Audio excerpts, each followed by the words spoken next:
ஆகாரம் சாப்பிடுறதுக்கு எறும்பு தேடி வர்ற மாதிரி சந்தோஷமா இருக்கிறவங்களை தேடி இந்த உலகம் வரும். பரிசுத்தமா இருந்து பாருங்களேன், உங்க மனசுக்குள்ள சும்மா ஒரு பீட்டு ஓடும். எப்படி தெரியுமா இருக்கும்? சந்தோஷமா இருங்க, ரட்சிப்பின் தேவனுக்குள்ள களி கூறுங்க. அதான் பிசாசுக்கு சாபமணி. இயேசு உங்க உள்ளத்துல பிறந்தா, இயேசு வந்த வீட்டிலே சந்தோஷமே, இயேசு வந்த வீட்டிலே. உங்க ரட்சிப்பின் தேவனுக்குள்ள களி கூறுறத மட்டும் பிசாசு நிறுத்துறதுக்கு விடவே விடாதீங்க. கர்த்தருக்குள்ள எப்போது சந்தோஷமாயிருங்க, எப்பொழுதும் கையதடி சந்தோஷமாயிருங்க, எப்பொழுதும் சந்தோஷமாயிருங்க. பலன்னா என்னங்க?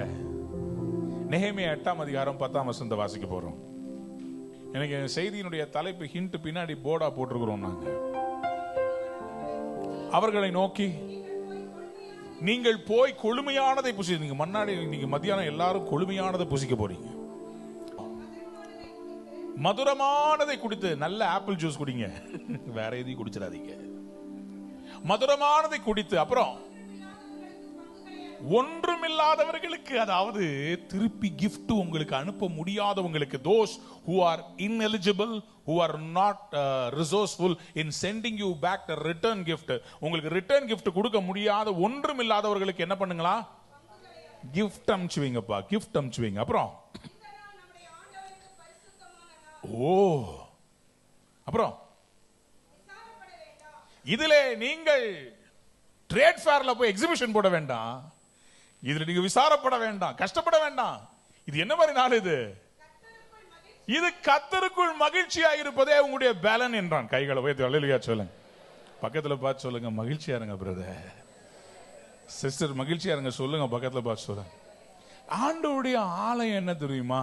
இது மகிழ்ச்சியான ஒரு ஸ்தலம். கர்த்தருக்குள்ள மகிழ்ச்சியா இருப்பதே உங்கள் பலன். அது என்னமோ தெரியல, உலகத்திலேயே ரொம்ப மகிழ்ச்சியா இருக்க வேண்டியது யாருன்னா கிறிஸ்தவங்க தான் ரொம்ப மகிழ்ச்சியா இருக்கணும், கிறிஸ்தவங்க தான் ரொம்ப சந்தோஷமா இருக்கணும். சொல்லுங்க ஆமென். ஆனா இன்னைக்கு கிறிஸ்தவங்களை பார்த்தா இன்னைக்கு வேற ஒரு மாதிரி ஒரு பிக்சர் இருக்குது. எப்படி தெரியுமா? கிறிஸ்தவங்கன்னா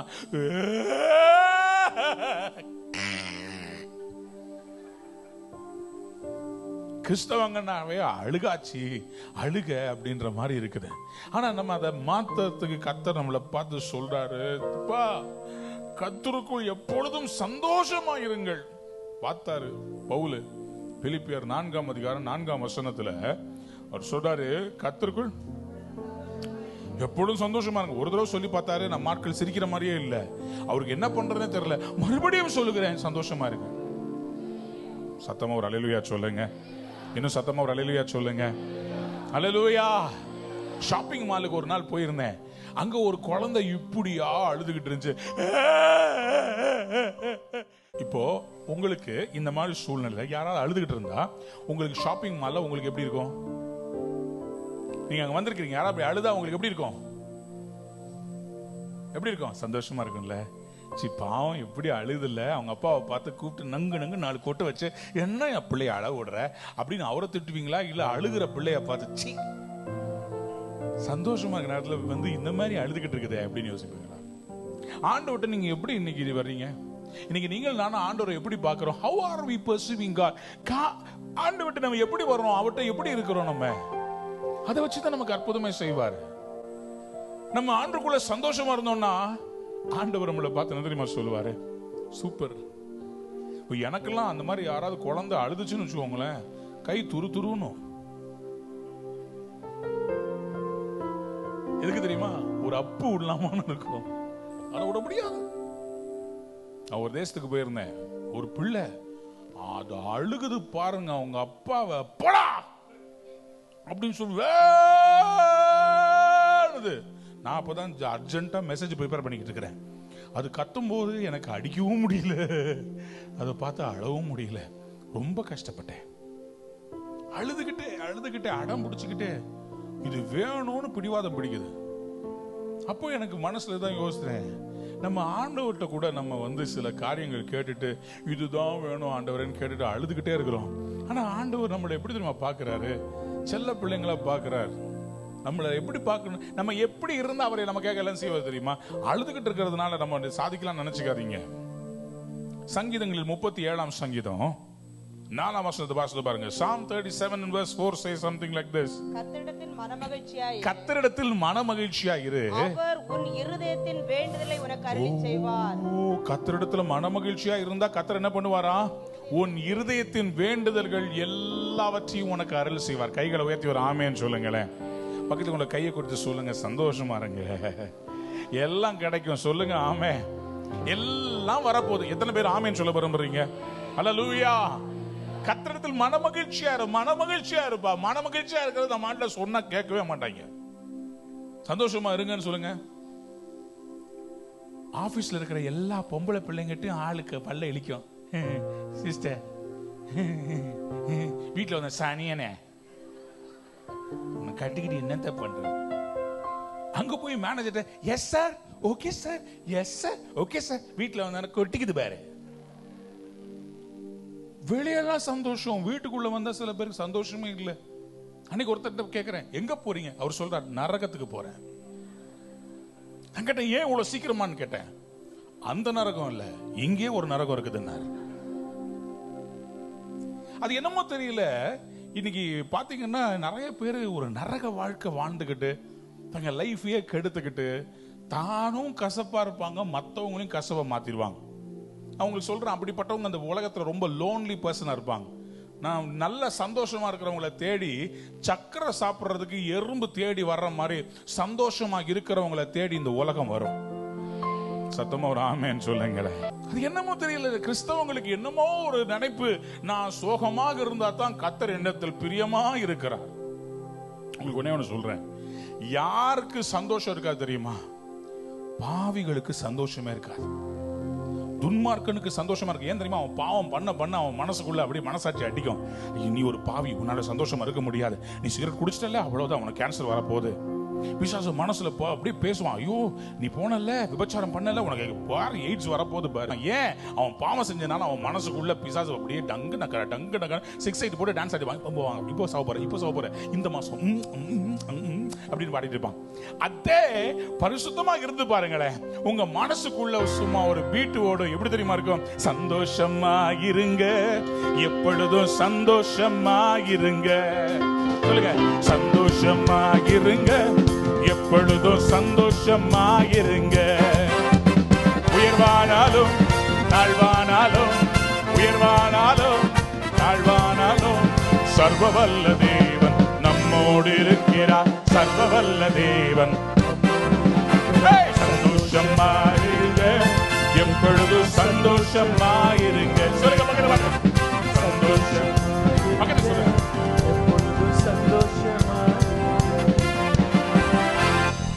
போன வாரம் ஒரு பிள்ளை என்னை பார்க்கறதுக்கு பிரேயர் பண்ண வந்துச்சு, அழுதுட்டு இருந்துச்சு. இன்னைக்கு சர்ச்சில் பார்க்குறேன், அதே பிள்ளை சந்தோஷமா மூஞ்சி சிரிச்ச மாதிரி இருக்குது. என்னமாச்சு? போன வாரம் அழுதுட்டு இருந்தேன். நான் உங்களுக்கு ஒண்ணே ஒன்று சொல்றேன், வாழ்க்கையில சுகமும் துக்கமும் மாத்தி மாத்தி வரும்.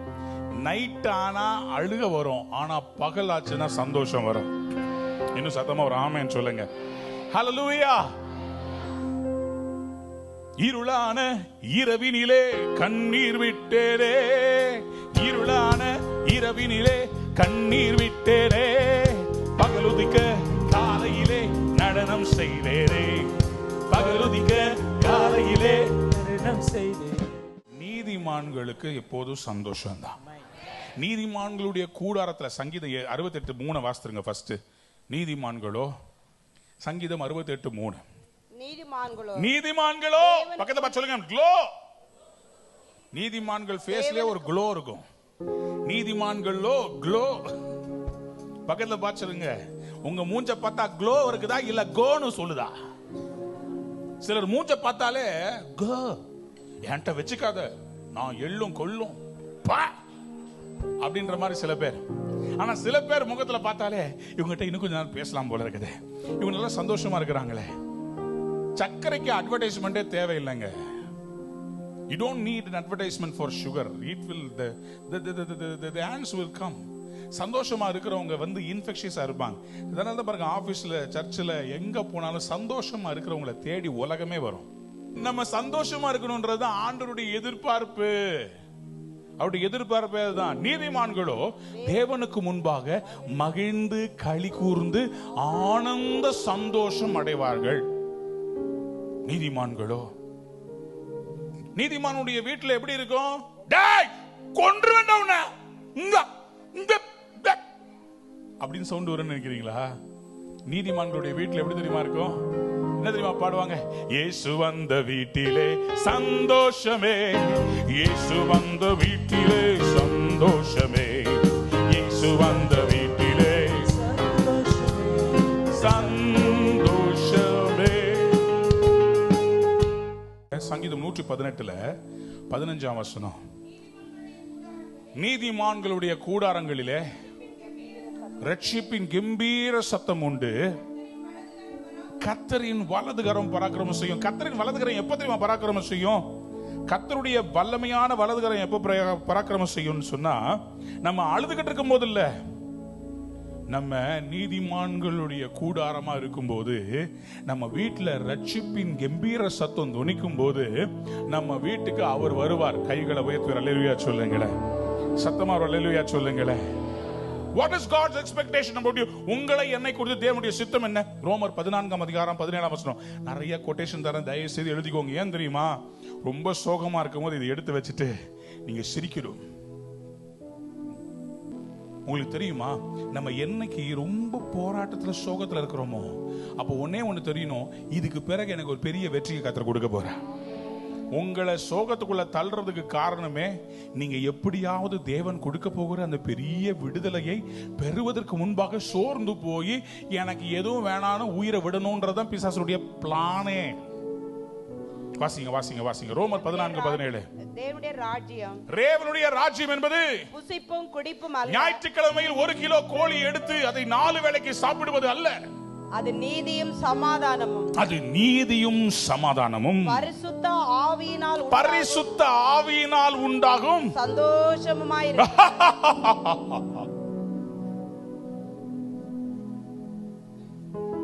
இப்படிலாம் சிரிச்சா நம்ம ஊர்ல என்ன சொல்லுவோம்? பைத்தியம்னு சொல்லுவோம். The concept of Christian living. What is the kingdom of God?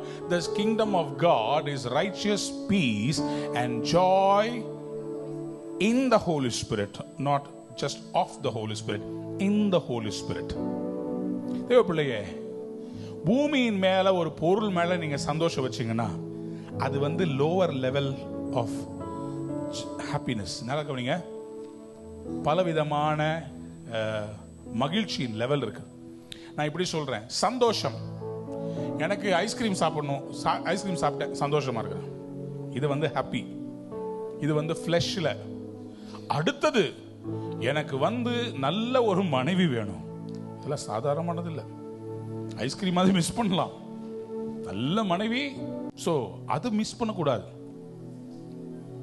So அது சோல்ல. சோ அப்போ நான் மகிழ்ச்சியா இருக்கிறேன், நான் மகிழ்ச்சியா இருக்கிறேன். சந்தோஷம்ன்றது சிம்பிள், சும்மா டக்குன்னு சாப்பிட்டு முடிஞ்சு போச்சு. அதை பத்தியே பேசிட்டு இருக்க போறீங்களா? நான் 1988 ஒரு ஐஸ்கிரீம் வாங்கி சாப்பிட்டேன், என்ன சூப்பரா திரும்ப சந்தோஷமாக்குறேன். அதை பத்தி இப்ப கூட அதெல்லாம் அப்ப சாப்பிட்டா அப்பவே டப்புன்னு மறைஞ்சிடும். ஆனா அந்த மகிழ்ச்சி அப்படி இல்லை, ஆத்தும திருப்தியை கொண்டு வரும் மகிழ்ச்சி, ஆத்தும திருப்தி. ஐ ஆம் சோ ஹாப்பி. எத்தனை பேரு சரி கணக்கெடுப்புலாம் வேண்டாம், ஆனால் உண்மையில சொல்றேன், சில படிப்பு படிச்சதுக்கு, சில வீடு வாங்கின, சில டெசிஷன் எடுத்ததுக்கு, அதெல்லாம் ஆத்தும திருப்தி கொடுக்கிறது. சந்தோஷமா ஒரு அல்லேலூயா சொல்லுங்க. இது மகிழ்ச்சியின் அடுத்த லெவல். இது ஆத்துமாவில் கிடைக்கிற ஒரு திருப்தி, சந்தோஷம். ஆனா அதை விட மூன்றாவது இருக்கிறது, அதுதான் ஆவியில கிடைக்கிற களி கூறுதல். சத்தமா ஒரு அல்லேலூயா சொல்லுங்க. லூக்கா எழுதின சுவிசேஷம் 19:21 வாசித்து பாருங்கள். கிரேக்க பதத்திலே, புதிய ஏற்பாட்டிலே அகாலியோ, AGALLIAO, அகாலியோ அப்படின்னு சொன்னா ரிஜாய்ஸ் என்று ஆங்கிலத்திலே மொழிபெயர்க்கப்பட்டிருக்கிறது. இன் கிரீக் அது என்னன்னு சொன்னா, அது ஆக்சுவலா சந்தோஷம்னா சாதாரண சந்தோஷம் இல்ல. சந்தோஷம்னா அப்படி குதிக்கிறது.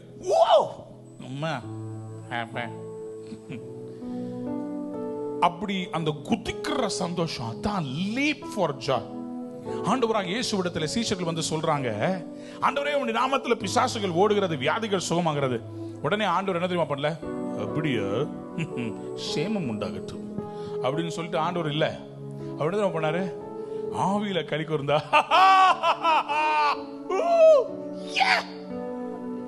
சாத்தான் மின்னலை போல வானத்திலிருந்து விழுகிறதை நான் கண்டேன். சத்தமா ஒரு அல்லேலூயா சொல்லு. உங்களுக்கு ஒரு ரகசியம் சொல்ல போறேன். ஜோஷுவாஸ் ஆர்மியில வந்தவங்களுக்கு மட்டும் தான் அந்த சீக்ரெட் தெரியும். பிசாசு மின்னலை போல வானத்திலிருந்து விழுகிறதை கண்டேன்னு சொல்லி ஆண்டவர் சொல்றாரு. பிசாசு துரத்தும் போது இந்த காரியம் நடந்துச்சுன்றதுனால சந்தோஷப்பட்டார் நினைக்கிறீங்களா?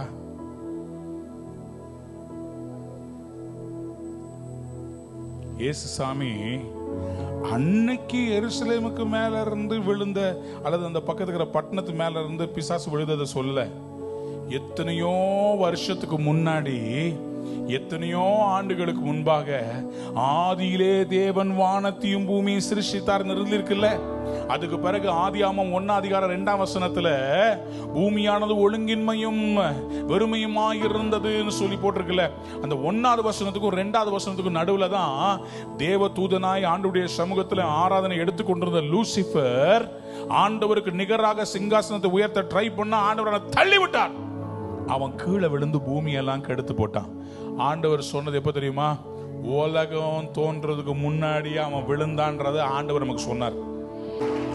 இன்னும் சத்தமா ஒரு அல்லேலூயா சொல்லுங்க. இன்னும் சத்தமா அல்லேலூயா சொல்லுங்க. ஹல்லேலூயா.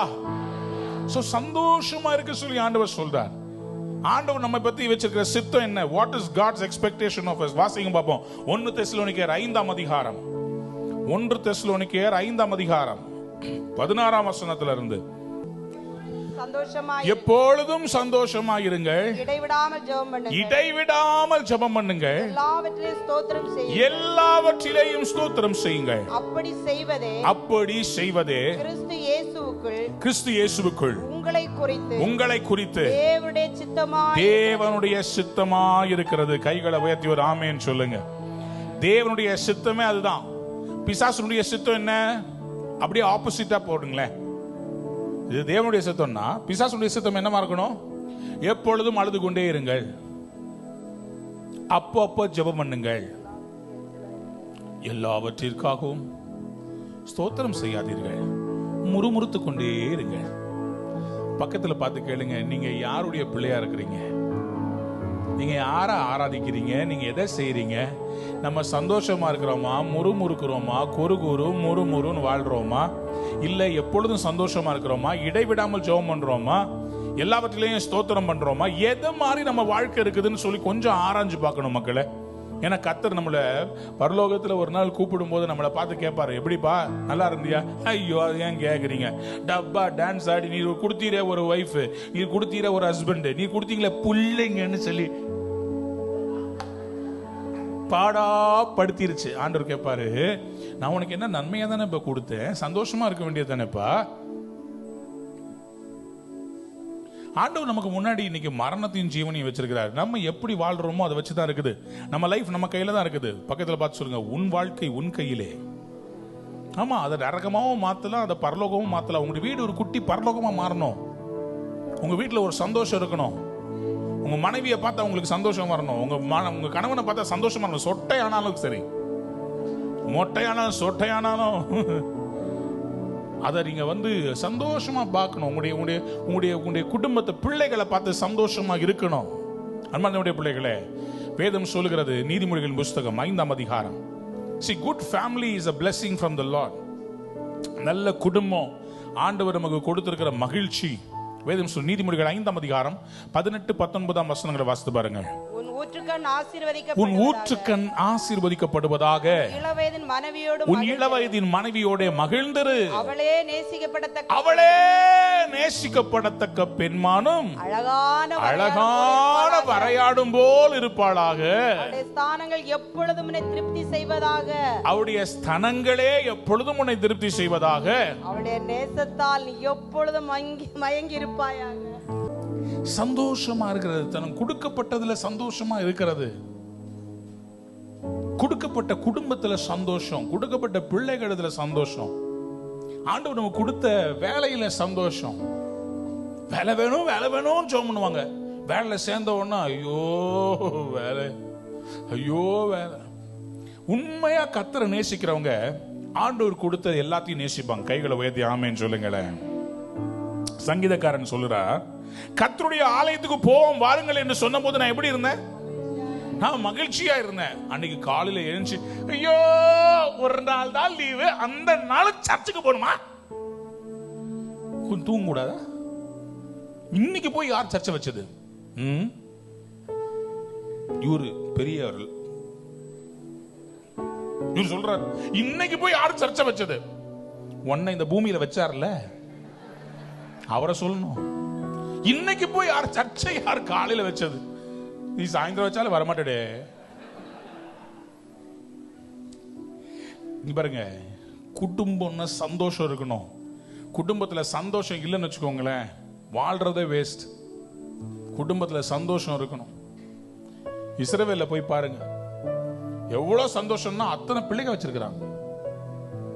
நீங்களும் இருக்கிறீங்களே. நீதிமானுடைய வீட்டுல ரட்சிப்பின் கம்பீர சத்தம், நீதிமானுடைய குடும்பத்துல, நீதிமானுடைய கூடாரத்துல. அன்பார்ந்த பிள்ளைகளே, பிசாசுக்கு என்ன தெரியுமா டார்கெட்? அவனுக்கு வேற எதுவுமே வேண்டாம், உங்ககிட்ட இருக்கிற சந்தோஷம் தான் அவனுக்கு வேணும்.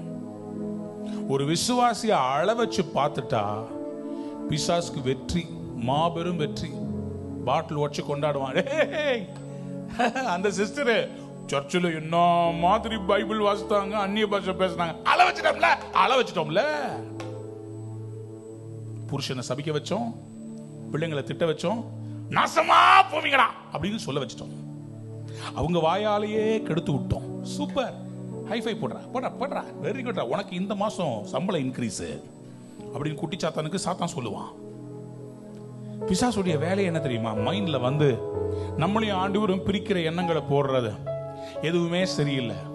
சில பேர் வாழ்க்கை எப்படி தெரியுமா வாழ்றாங்க? யாருமே என்னை நேசிக்கிறது இல்லை, யாருமே என்னை பார்க்கறது இல்லை, யாருமே என்னை ஒரு வார்த்தை கூட கேட்கறது இல்லை.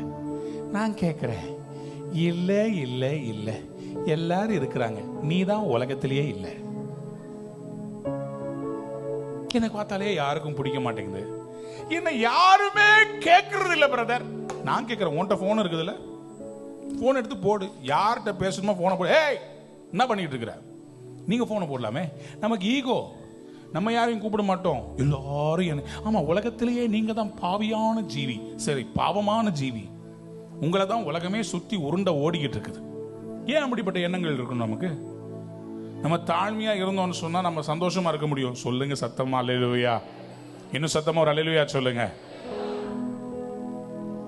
அதுலயும் பாருங்க, நான் ஒன்னு சொல்றேன், சந்தோஷமா இருக்கணும்னு சொன்னா நம்ம வந்து பணத்தினால சந்தோஷம் நினைச்சிடாதீங்க. பண ஆசை எல்லா தீமைக்கும் வேறா இருக்கிறது. பணம் நல்லதுதான், ஆனா நிறைய பேருக்கு இந்த பணம் சம்பாதிக்க ஆரம்பிக்கும் போது சந்தோஷத்தை இழந்துடுறாங்க. ஓடி ஓடி வேலை செய்யறாங்க, நல்லா வேலை செஞ்சு. உலகத்திலேயே நான் சொல்றேன், கஷ்டப்பட்டு உழைச்சு கடைசி வரைக்கும் அனுபவிக்காமலே சாவுறது யாவனா இந்தியன் தான். பிள்ளைகள் பெற்றோருக்கு ஒரு சந்தோஷமா இருக்கணும், பெற்றோர் பிள்ளைகளுக்கு ஒரு சந்தோஷமா இருக்கணும். வாசிங்க நீதிமொழிகளின் புத்தகம் 23ஆம் அதிகாரம் 24, 25ஆம் வசனம். தகப்பன் மிகவும் களி கூறுவான், ஞானமுள்ள பிள்ளை பெற்றவன் அவனில் மகிழ்வான், அவனால் மகிழ்வான். தகப்பனும் உன் தாயும் சந்தோஷப்படுவார்கள், உன்னை பெற்றவள் மகிழ்வாள். உன் தாய் சொல்லுவா, என்ன பெற்ற ராசா, உன்னால சந்தோஷமா இருக்கிற. இப்படி சொல்லக்கூடாது, ஐயோ உன்னை பெற்றதுக்கு 4 பன்னியை பெற்றிருக்கலாம். என் கேள்வி அவங்களெல்லாம் இப்படிதான், பன்னியை பெற்று பாருங்க. கழுத கழுத கழுத பிள்ளைய பிடிச்சிட்டு அது என்ன மாதிரி வளரும்? கழுதையா தான் வளரும்.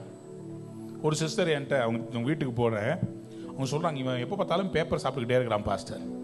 என் கண்ணு முன்னாடி அவனை கழுத கழுதன்னு திட்டிட்டு இருந்தாங்க. நான் சொன்னேன், நீங்க கழுதன்னு திட்டுற வரைக்கும் அவன் பேப்பர் சாப்பிட்டுக்கிட்டே தான் இருப்பான். மகிழ்ச்சி, குடும்பத்துல சந்தோஷமா இருக்கணும். ஒரு காலத்துல எங்க அப்பாவுடைய ஃபேமிலியை நான் ரொம்ப பிடிக்கும். எனக்கு எங்க தாத்தா இங்க கீழ்பா கார்டன்ல வந்து அவங்க வீடு வச்சிருந்தாங்க. எங்களுடைய ஃபர்ஸ்ட் கசின், செகண்ட் கசின்ஸ் எல்லாரும் அவங்க வீட்டில் கூடு வருவாங்க. அதாவது எங்க அப்பா கூட பிறந்து வளர்ந்தவங்க, அவங்களுடைய பிள்ளைகள் எல்லாம் வருவாங்க. எங்க அப்பாவுடைய அம்மாவுடைய கூட பிறந்தவங்களுடைய பிள்ளைகளுடைய பிள்ளைகள் எல்லாம் வருவாங்க. செகண்ட் கசின்ஸ் எல்லாரும் வருவாங்க. பயங்கரமா இருக்கும். எல்லாம் எங்களுக்கு தெரியும். இப்போ சொந்த குடும்பத்துல அண்ணன் தம்பிங்க ஒருத்தர் பார்க்கறது கிடையாது. ஒருத்தரோட ஒருத்தர் வந்து பேசுறது இல்ல. என்ன ஆச்சு? நமக்கு சமுதாயத்துல சந்தோஷமே போயிருச்சு. சந்தோஷமா இருந்த மனுக்குள்ள இன்னைக்கு ரொம்ப சந்தோஷம்.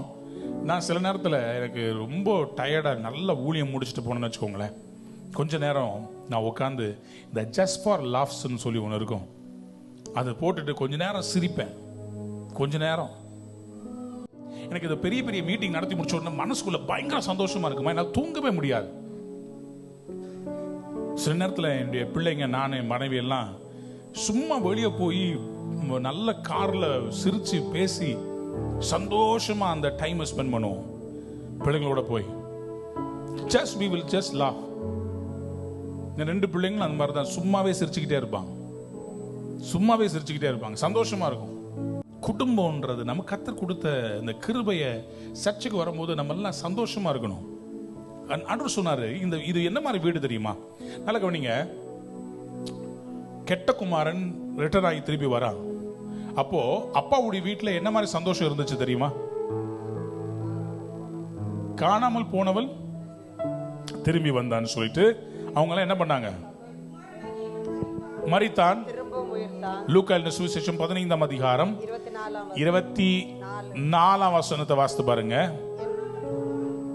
திரும்பவும் காணப்பட்டான் என்றான். அப்படி அவர்கள் சந்தோஷப்பட தொடங்கினார்கள். கைகளை உயர்த்தி ஒரு அல்லேலூயா சொல்லுங்களேன். சத்தமா அல்லேலூயா சொல்லுங்க. அந்த தகப்பன், அதுதான் பிதாவாகிய தேவன் 15:23 என்ன சொன்னாரா? கொழுத்த கன்றை கொண்டு வந்து அடியுங்கள், நாம் புசித்து சந்தோஷமாயிருப்போம். கைகளை உயர்த்தி சத்தமா ஒரு அல்லேலூயா சொல்லுங்க. அன்பார்ந்த பிள்ளைகளே, இன்னைக்கு பிசாசு உங்களை டார்கெட் பண்றதுக்கு காரணமே உங்களுக்குள்ள இருக்கிற ரட்சிப்பின் சந்தோஷத்தை திருட வேண்டும் என்பதற்காக தான். ரட்சிப்பின் சந்தோஷம். உலகத்துல வேற எந்த சந்தோஷத்தை வேணா இழக்கலாம், ஆனா உங்களுடைய ரட்சிப்பின் சந்தோஷத்தை மட்டும் இழக்கவே கூடாது. எத்தனை பேர் ஆமேன்னு சொல்ல விரும்புறீங்க? வாசிங்க என்னோட கூட சங்கீதங்கள் புஸ்தகம் 9வது சங்கீதம் 14ஆம் வசனம். 9 சங்கீதம் 13. உம்முடைய துதிகளை எல்லாம் சியோன் குமாரத்தின் வாசல்கள் விவரித்து உம்முடைய ரட்சிப்பினால் களிகூர். எல்லாரும் ஒரு ஆமேன்னு சொல்லுங்க பாப்போம். எல்லாரும் வலது கரத்தை உயர்த்தி சொல்லுங்க. ரட்சிப்பினால் களிகூறுதல். ரட்சிப்பினால் சந்தோஷம் இல்ல, ரட்சிப்பினால உங்களுடைய ஆவியில ஒரு களிகூறுதல் வருகிறது. In your spirit there is a rejoicing. அதுதான் ரட்சிப்பின் சந்தோஷம். எதை இழந்தாலும் ரட்சிப்பின் சந்தோஷத்தை இழக்காதீங்க. பயங்கரமான ஒரு புயல் வீசுகிறது. போட்ல எல்லா சீஷர்களும் தத்தளித்துக் கொண்டிருக்கிறாங்க. இயேசு சாமி அவர் கடல் மேல நடந்து வரார், தண்ணீர் மேல நடந்து வரார். சீஷர்களை பார்த்த உடனே என்ன தெரியுமா சொன்னாரு? பயப்படாதிருங்கள், திடன் கொள்ளுங்கள் அப்படின்னு தமிழ்ல போட்டிருக்குது. நான் தான் அப்படின்னு சொல்றாரு. தமிழ்ல திடன் கொள்ளுங்கள் போட்டிருக்கு, இங்கிலீஷ்ல போட்டிருக்குது ஹே பி ஆஃப் குட் சியர். என்ன ஆண்டவரே, நாங்களாம் செத்துன்னு இருக்கிறோம், எங்களை பார்த்து என்ன சொல்றீங்க ஆண்டவரே? என்ன சொல்றாரு ஆண்டவரே? சந்தோஷமா இருங்க. போன வருடம் பலவிதமான காரியங்கள் விரோதமா எழும்பினப்போ நான் ஒரு இடத்துல போய் டான்ஸ் ஆடி பாட்டு பாடி வர்ஷிப் நடத்திட்டே இருந்தேன். இப்போ அவங்க இருக்கிற ஒருத்தவங்க வந்து கேட்டாங்க, எப்படி உங்களால சந்தோஷமா இருக்குது? நான் ஒன்னே ஒன்று சொன்னேன், எனக்குள்ள இருக்கிற ரட்சிப்பின் சந்தோஷத்தை பிசாசால எடுக்கவே முடியாது. உலகமே எதிர்த்துனாலும் எனக்குள்ள இருக்கிற இயேசு யாருன்னு எனக்கு தெரியும். கைகளை உயர்த்தி ஒரு அல்லேலூயா சொல்லுங்களேன். ஏசாயா 25:9 வேகமா நோட் பண்ணுங்க. ஏசாயா 25:9 சொல்கிறது, அக்காலத்திலே இதோ இவரே நம்முடைய தேவன், இவருக்காக காத்திருந்தோம், இவருக்கு தான் காத்துக்கிட்டு இருந்தோம், இவர் நம்மை ரட்சிப்பார், இவரே கர்த்தர், இவருக்காக காத்திருந்தோம். சரி, இவருடைய ரட்சிப்பினால் களிகூர்ந்து மகிழ்வோம் என்று சொல்லப்படும். எத்தனை பேர் விசுவாசிக்கிறீங்க? இயேசு கிறிஸ்து உங்க வாழ்க்கைக்குள்ள வந்தா அது ரட்சிப்பு, அதனால நீங்க மகிழ்ச்சியா இருக்க முடியும். லூக்கா எழுதின சுவிசேஷம் 2ஆம் அதிகாரத்திலே 12, 13, 14 வசனங்களை வாசித்து பார்ப்பீர்கள் என்று சொன்னால், லூக்கா எழுதின சுவிசேஷம் 2ஆம் அதிகாரத்திலே 13ஆம் வசனத்துல, அந்த க்ஷணமே பரமசேனையின் திரள் அந்த தூதனுடனே தோன்றி, உன்னதத்தில் இருக்கிற தேவனுக்கு மகிமை, பூமியிலே சமாதானமும் மனுஷமே பிரியம் உண்டாவதாக, கைகளை உயர்த்தி ஒரு அல்லேலூயா சொல்லுங்களேன். 10ஆம் வசனத்தை வாசித்து பாருங்க. அங்க எழுதப்பட்டிருக்கிறது, இதோ எல்லா ஜனத்திற்கும் மிகுந்த சந்தோஷத்தை உண்டாக்கும் நற்செய்தியை, சந்தோஷம் உண்டாக்கும் நற்செய்தி. அது என்ன? இயேசு உங்களுக்காக பிறந்தார். கையை உயர்த்தி சத்தமோ ராமேன்னு சொல்லுங்களேன். இயேசு உங்க உள்ளத்துல பிறந்தா, இயேசு வந்த வீட்டிலே சந்தோஷமே, இயேசு வந்த வீட்டிலே, இயேசு வந்த வீட்டிலே சந்தோஷமே, சந்தோஷமே. எத்தனை பேர் இன்னைக்கு சந்தோஷமா வீட்டுக்கு போக போறீங்க? எத்தனை பேருக்கு அழுதுகிட்டே போகணும்னு ஆசையா இருக்குது? ஒருத்தர் கூட இல்லையா? ஏசாயா தீர்க்கதரிசன புத்தகம் 12ஆம் அதிகாரம் 3ஆம் வசனத்தை வாசித்து பாருங்க. ரட்சிப்புனா என்ன தெரியுமா? நீங்கள் ரட்சிப்பின் ஊற்றிலிருந்து மகிழ்ச்சியோடு, ரட்சிப்பு என்பது ஒரு ஊற்று, ஒரு நீரூற்று. மகிழ்ச்சியோடு தண்ணீர் மொண்டு கொள்வீர்கள். ரட்சிப்பின் ஊற்றுகளிலிருந்து மகிழ்ச்சியோடு தண்ணீர் மொண்டு கொள்வீங்க. இந்த ரட்சிப்பை பெற்றவங்க அவங்க உள்ளத்துக்குள்ள ஒரு நீரூற்று பொங்கும். அந்த ரட்சிப்புன்ற நீரூற்று பொங்கும் போது இவங்க என்ன பண்ணுவாங்கன்னா, போய் உலகத்துல அவங்க சுத்தி பயங்கரமா இருக்கும். ஆபகுக் 3ஆம் அதிகாரத்துல 17, 18ஆம் வசனத்தை வாசித்து பாருங்க. அத்திமரம் துளிர் விடாமல் போனாலும், திராட்சை செடியில பலனற்று போனாலும், மரத்தில் பலனற்று போனாலும், வயல்கள் தானியத்தை விளையாமல் போனாலும், இடையில் ஆட்டு மந்தைகள் முதலற்று போனாலும், தொழுவத்திலே மாடுகள் இல்லாமல் போனாலும், எல்லாம் போனாலும், நான் கர்த்தருக்குள் மகிழ்ச்சியா இருப்பேன். என் ரட்சிப்பின் தேவனுக்குள் களி கூறுவேன். அது வாசிக்கு முன்னாடி நான் சொல்றேன். 21st century translation. என்னுடைய பிசினஸ் லாஸ் ஆனாலும், என் மனைவி என்னை போடா என்று திட்டினாலும், என் உறவுகள் எல்லாம் என்னை பார்த்து கேலி பேசினாலும், எனக்கு வீடு இல்லாமல் போனாலும், நான் வாடகையினாலே நிந்திக்கப்பட்டாலும், எல்லாவற்றையும் நான் இழந்தாலும், இப்போ 18ஆம் வசனத்தை எல்லாரும் சேர்ந்து வாசிங்க. எல்லாரும் சொல்லுங்க சொல்லுங்க சொல்லுங்க. நான் கர்த்தருக்குள் மகிழ்ச்சியா இருப்பேன், என் ரட்சிப்பின் தேவனுக்குள். உங்க ரட்சிப்பின் தேவனுக்குள்ள களி கூறுறத மட்டும் பிசாசு நிறுத்துறதுக்கு விடவே விடாதீங்க. கர்த்தருக்குள்ள எப்போது சந்தோஷமாயிருங்க, எப்பொழுதும் கையதடி சந்தோஷமாயிருங்க, எப்பொழுதும் சந்தோஷமாயிருங்க. உயர்வானாலும் தாழ்வானாலும், உயர்வானாலும் தாழ்வானாலும், சர்வவல்ல தேவன் நம்மோடு இருக்கிறார். சர்வவல்ல தேவன் சந்தோஷமாயிருங்க, எப்பொழுதும் சந்தோஷமாயிருங்க. ஆண்டவர் சொல்றாரு, இனிமேல் நீ அழுது கொண்டுராய். பக்கத்தை பார்த்து சொல்லுங்க, நோ மோர் அழுகாச்சி. இனிமேல் ஒன்லி நகைச்சி. நோ மோர் நாக்காமச்சி இல்ல. இனிமேல் நோ மோர் அழுகாச்சி, நோ மோர் மூக்கு உறிஞ்சிச்சி. இனிமேல் ஒன்லி லாஃபிங் ஜி. இனிமேல் சிரிச்சுக்கிட்டே இருக்கணும். பக்கத்தை பார்த்து சொல்லுங்க, சிரிச்சுக்கிட்டே இருங்க. எல்லாத்துக்கும் ஒரு காலம் இருக்குதுங்க. அழ ஒரு காலம் உண்டுங்க, நடனம் நகைக்க ஒரு காலம் உண்டு, புலம்ப ஒரு காலம் உண்டு, நடனம் பண்ண ஒரு காலம் உண்டு. சொல்லுங்க அல்லேலூயா. ரட்சிப்பின் தேவனுக்குள்ள களி கூறுங்க. அதான் பிசாசுக்கு சாபமணி. பிசாசு என்ன தெரியுமா? எப்படியா விசுவாசி அழ வைக்கணும். ஐயோ கல்யாணம் நடக்குமா, ஐயோ அவன் என்னை விட்டு போயிருவான், ஐயோ நான் குடி முழுகி போயிரும், ஐயோ நான் 4 பொண்ணை பெற்றிருக்கிறியே, எப்படா எல்லாத்தையும் கலையாத்துவே. அது பிசாசுடைய சத்தம். அதை பார்த்து சொல்ல, ரட்சிப்பின் தேவனுக்குள்ள சந்தோஷமா இருப்பே, எப்பொழுதும் சந்தோஷமா. இன்னைக்கு இருக்க பக்கத்தை பார்த்து சொல்லுங்க, இன்னைக்கு இருக்க சூழ்நிலையை பார்க்காதீங்க.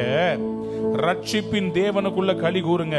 1 சாமுவேல் 2ஆம் அதிகாரம் 1ஆம் வசனத்துல நீங்க வாசித்து பார்ப்பீங்கன்னு சொன்னா, அங்க அன்னாள் இப்படியாக சொல்கிறார். அன்னாள் என்ன சொல்றாருன்னா, கர்த்தரை போல பரிசுத்தம்.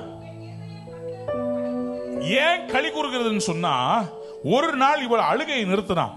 1:18 வாசித்து பாருங்க. அப்பொழுது அவள் உம்முடைய அடியாளுக்கு உம்முடைய கண்களை தயை கிடைக்க கடவது என்றாள். சரி. பின்பு அந்த ஸ்திரீ புறப்பட்டு யாரு? அன்னாள் புறப்பட்டு போய் போஜனம் செய்தாள். அப்புறம் அவள் துக்கமுகமாயிருந்தாள். அவள் ஆண்டவருடைய ஊழியக்காரனாகிய ஏலி இடத்திலிருந்து ஒரு தீர்க்க தரிசன வார்த்தை, உனக்கு குழந்தை பிறக்கும், போ.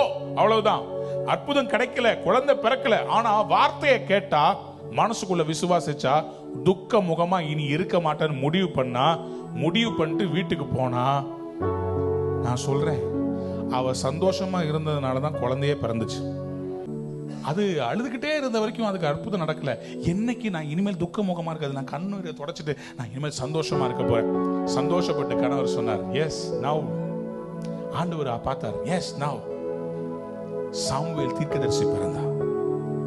இன்னைக்கு உங்களுடைய துக்கத்தை சந்தோஷமா ஆண்டவர் மாத்துறதுக்கு ஒரு தீர்மானம்.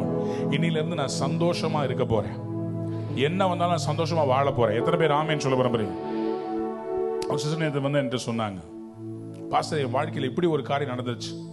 நான் உங்ககிட்ட சொன்னேன், கர்த்தர் உங்களுக்கு இதை விட பெஸ்ட்டை கொடுக்க போறார். ஏதாவது ஒன்று கிடைக்கலன்னா அப்படிதான் சொன்னோம், கர்த்தர் எனக்காக யாவையும் செய்து முடிப்பா, நான் கர்த்தருக்குள்ள சந்தோஷமா இருப்பேன். கைகளை உயர்த்தி ஒரு ஆமேன்னு சொல்லுங்களேன். ஏசாயா 35:10 வாசித்து முடிக்க விரும்புகிறேன். கர்த்தரால் மீட்கப்பட்டவர்கள் திரும்பி ஆனந்த களிப்புடன் பாடி சீயோனுக்கு திரும்பி வருவார்கள். நித்திய மகிழ்ச்சி அவர்கள் தலையின் மேல் இருக்கும், சஞ்சலமும் தவிப்பும் ஓடி போகும். உங்களை பலவீனப்படுத்த பிசாசு ஒரு தந்திரம் பண்ணா, அந்த பலவீனத்தை பயன்படுத்தி கர்த்தர் உங்களை டபுள் மடங்கு ப்ரமோஷன் கொடுத்து உங்களை பலப்படுத்துவார்.